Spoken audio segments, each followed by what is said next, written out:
Good evening, visitors. Welcome to the Australian War Memorial's Last Post ceremony. My name is Yana Johnson, and joining us today from the Australian Army is Captain Thomas Bowes. We warmly welcome the members of Rotary Club of Narellan who are joining us this evening. We welcome the veterans who have served, those that are still serving, and the families that support them. We acknowledge the members of RSL and Services Clubs Association, RSL Victoria and RSL Queensland who are watching the broadcast of this ceremony across Australia. During this evening's ceremony, wreaths will be laid at the base of the pool of reflection by visitors and students on behalf of Australian Air Force Cadets, Western Region from New South Wales. Please stand and join in singing the national anthem.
The Australian War Memorial was the vision of Charles Bean, Australia's first World War official historian.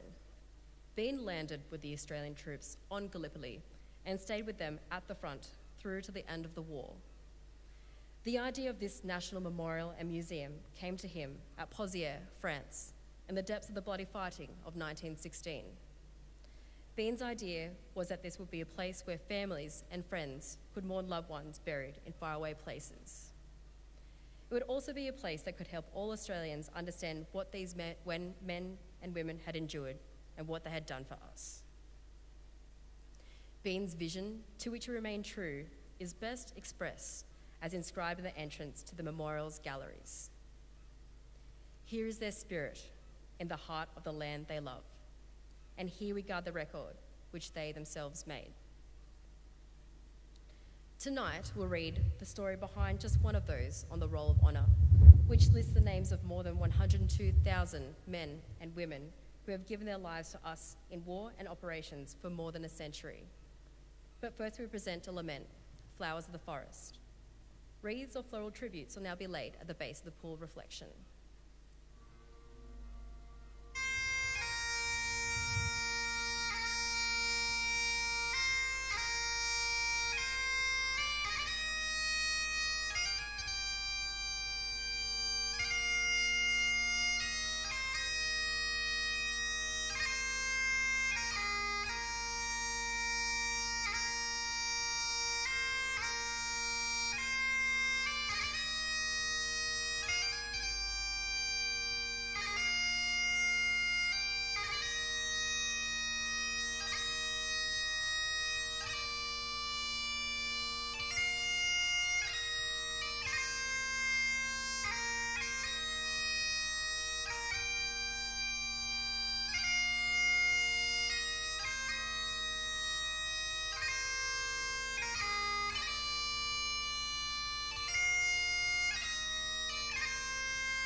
Today we remember and pay tribute to Second Lieutenant Harry Heywood Coombe. Harry Coombe was born on the 10th of October 1880 in Williston, South Australia, to Ephraim Coombe, Minister of Parliament, and Sarah Nee Haywood.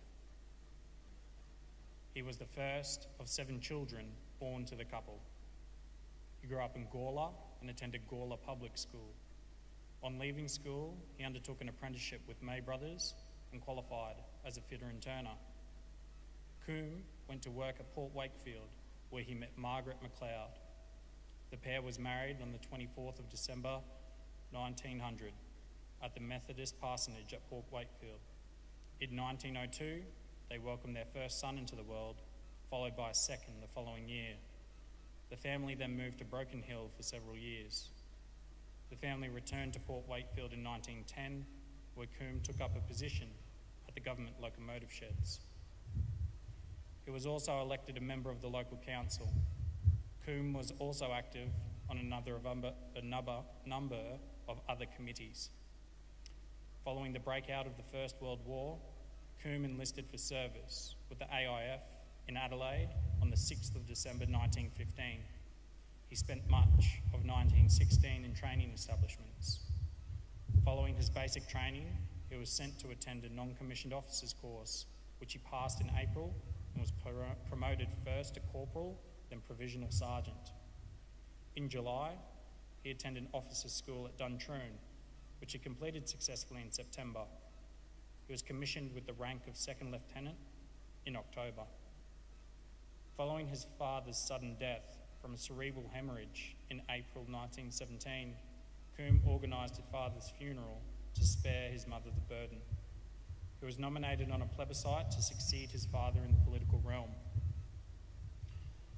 He remained in South Australia at the Keswick Depot until February 1918, when he was sent by train to Melbourne. Here, he joined a group of reinforcement officers and embarked aboard the transport ship Nestor, bound for England. After disembarking at Liverpool in April, Coombe was taken on strength of the 1st Training Battalion. He remained there until 15th of August, where he sailed for France. He was taken on strength on the 10th Battalion on the 20th of August.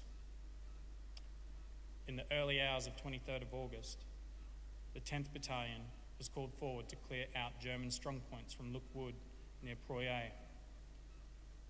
The fighting lasted for several hours, and the battalion suffered numerous casualties, one of whom was 2nd Lieutenant Coombe, who had been killed when the battalion entered the wood. He was 37 years old. Following the battle, his body was recovered, and he was buried in a lone grave a mile to the north of the town of Proyer. However, grave units were unable to locate his body after the war, and his name was added to the Australian National Memorial of Villers-Bretonneux. His name is listed on the Roll of Honour on my right, among almost 62,000 Australians who died while serving in the First World War. His photograph is displayed beside the pool of reflection. This is one but many of the stories of service and sacrifice told here at the Australian War Memorial. We now remember 2nd Lieutenant Harry Heywood Coombe, who gave his life for us, for our freedoms, and in the hope of a better world.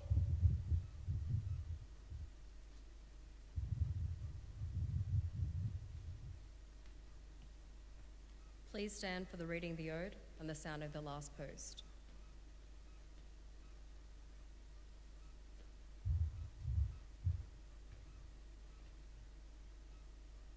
They shall grow not old as we who are left grow old.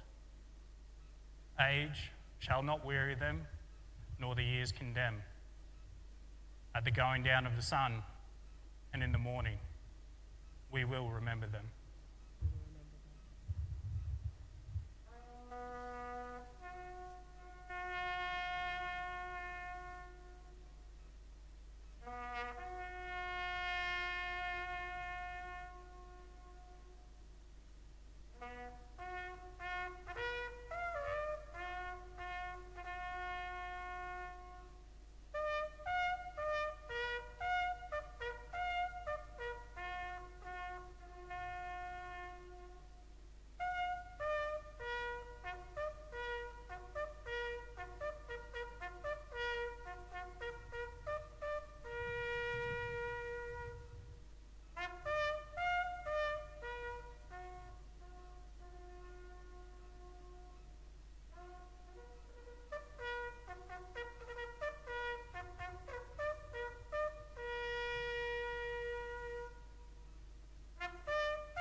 will remember them,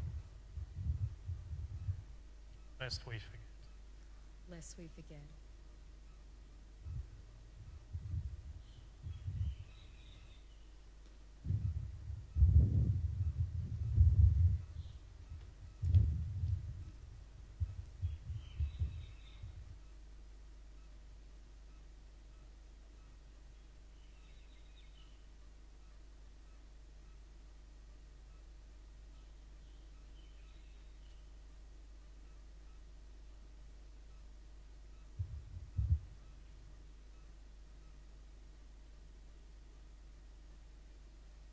We leave you this evening with the words of the memorial's founder, Charles Bean.